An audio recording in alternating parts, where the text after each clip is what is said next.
Mark and Debbie MacLachlan have been on mission in Ethiopia for 3 decades. Grace Church had a hand in helping launch them into that ministry 30 years ago and have been partnering with them in their calling to reach the people of Ethiopia ever since. It has been an amazing privilege to watch their dedication to the work and their faithfulness to their calling over the years. Grace Church has been incredibly blessed to partner with them as they have walked the highs and the lows of the shepherd's journey with trust and resilience. And let me tell you, they have walked through it all. Green pastures and shadowy valleys. If you ever get a chance to sit down with Mark and Debbie over a meal, you better bring a notebook or a recorder because they have some stories to tell. And after 30 years of ministry, filling the needs of the hearts and the lives of the Ethiopian people, Mark and Debbie have decided that the Lord is leading them to come back home. And we're so happy to celebrate having them back with us in the Grace Church family.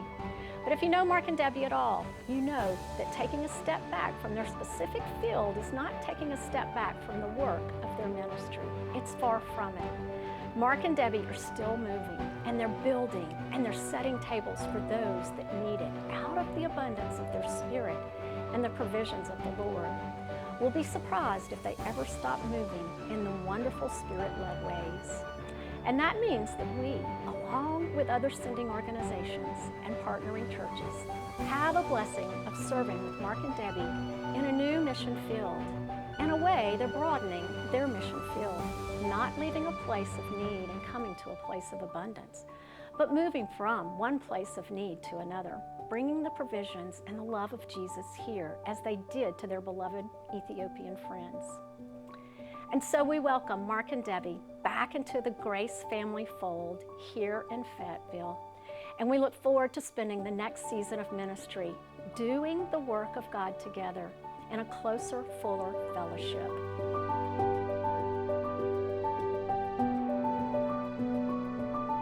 I think one of the biggest challenges that we found over the 30 years was doing things that we didn't feel we were ideally equipped for. And I can't tell you the number of times that Debbie and I have looked at each other and said, somebody else could do this better than us, but we're the ones who are here. And then just muddling through and continuing on. One of those things was when we stepped into administrative roles. And that's not our first primary giftings, but we plugged along, and yet there was a time in which that ate away at my soul.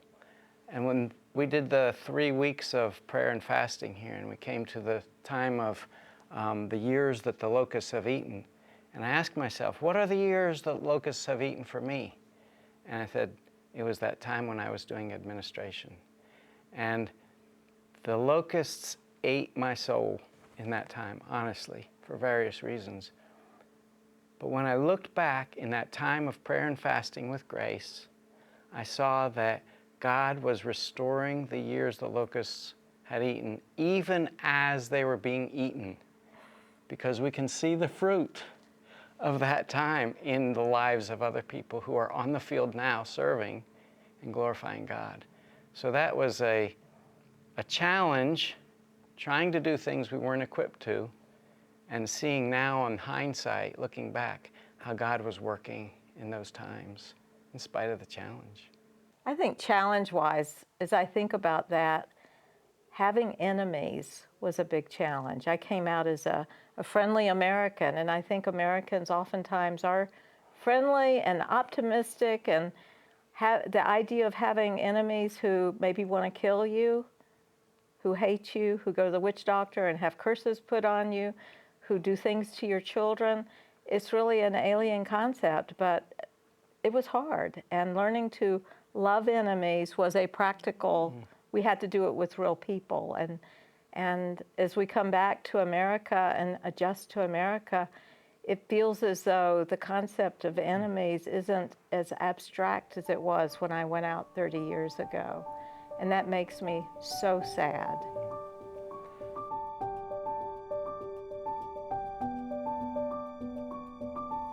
So one of the things that we really thank God for over the past 30 years is we have had the same church that sent us out 30 years ago that is receiving us now back to America. And not every missionary gets that. I think when I think about what I really thank God for, I went out with 2 little kids, and on the plane landing, I thought, you are nuts. This is crazy. Why are you doing this? How long will you last? We lasted 30 years. And a year after that, we came back with twins. We had 4, 4 and under. God gave us grace to live in Ethiopia, work in Ethiopia, and actually live with countryside people in a house similar to their houses, and be their neighbors year after year. And we watched our kids grow up together. And I thank God it was our privilege. It's kind of hard to overstate how much a privilege it was to live among the people that we lived among. It has just been awesome.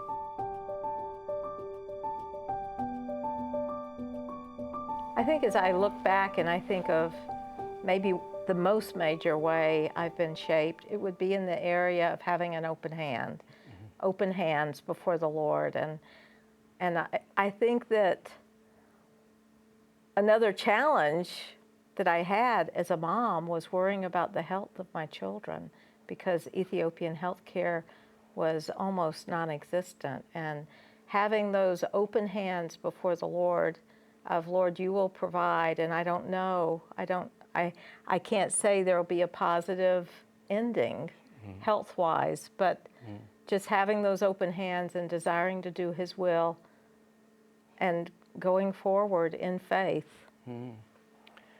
I think God worked in my life partly because I was often asked to do things that were beyond what I could do. And there was a time when I was asked to stand in on behalf of SAM when there was a legal case, and there was bloodshed in an accident in which a people group who would take vengeance where blood had been shed, and I was supposed to stand in on behalf of SAM. And I asked the Lord, what's supposed to be my posture in this? And you were in distress. I was in big distress. And I felt like the Lord was saying, I don't hear God's voice often, but I've heard to my soul, you are nothing more than a servant. Don't worry. This isn't your battle. And I, maybe a little audaciously, said, anything else? I wanted to hear more if there was. And it was, you're nothing more than my servant. You're nothing less than my own. Nothing more than a servant, nothing less than the Lord's. And that has shaped me. It has shaped us in that putting things in perspective.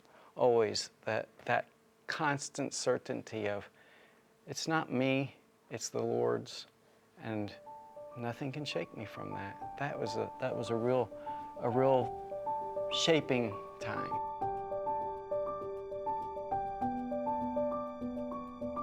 Well, there's 2 broad ways in which the agricultural work that we did was important. One is it's a resource for farmers that really have need. Any American that would go there would say, these people have need. And indeed they do. And we couldn't meet all their needs and didn't intend to. But agriculture was one thing. Working with them to better their own lives.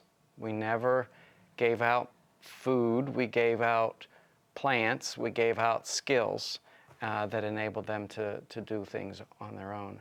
So to meet the physical need. But also, the heart of a farmer is on his farm. And the heart of a farmer is for his farm family. So working with farm families to feed themselves, it was a way to be in people's lives where we could talk about the really deep, meaningful things of life. And it did prove an avenue into their spiritual life, as well as into the other meaningful parts of their life. And so the agriculture work did serve everything we want to do. And we're very, very thankful for that. And it gave us reason to be in the countryside, which is very closed to outsiders, and to live there. Yeah, to live there.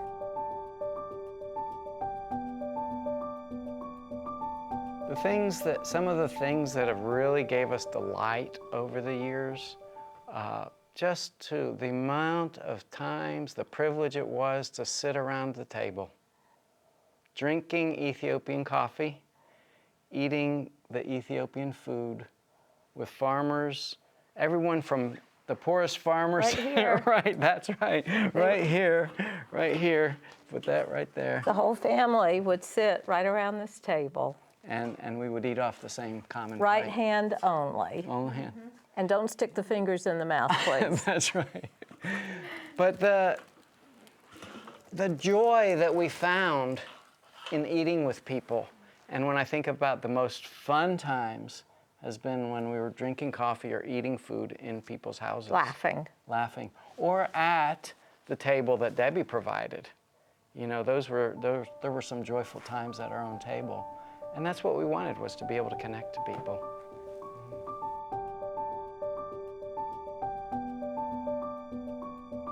So I'm the beginning of the relationship with Grace Church. I was in graduate school and at the University of Georgia getting my master's in social work, and I felt the call of God to missions, and I knew nothing about missions. And after I graduated, I decided I'd live in the Atlanta area, and I asked the Lord to show me a church that was missions-minded, that could actually teach me about missions so that I could become a missionary. And I had heard of Grace Church, that Grace it was still meeting in temporary quarters for like 10 years because it was sending money to the mission field, and that there had been a promise, and maybe this is an urban legend, maybe it's true, I'm not sure, but there was a promise to do the equivalent of a church in money before Grace started building its own church. And I thought that was pretty amazing, and I visited Grace, I decided it was the church, and after that I found a job nearby and a place to live, and that's how I got involved with Grace Church. And I got involved in Grace Church because of Debbie, of course. So I was working with refugees in downtown Atlanta, in Clarkston, and in Decatur. And somebody came to this church and asked for volunteers, and Debbie was one of those volunteers. And so that was the start of my affiliation with Grace Church, was through Debbie and outreach to immigrants. The start of being involved with ministry in Ethiopia began when I was up at Penn State and having a vision for missions in general, and then moving to Atlanta to work with some SIM missionaries who were working with Ethiopians in Atlanta.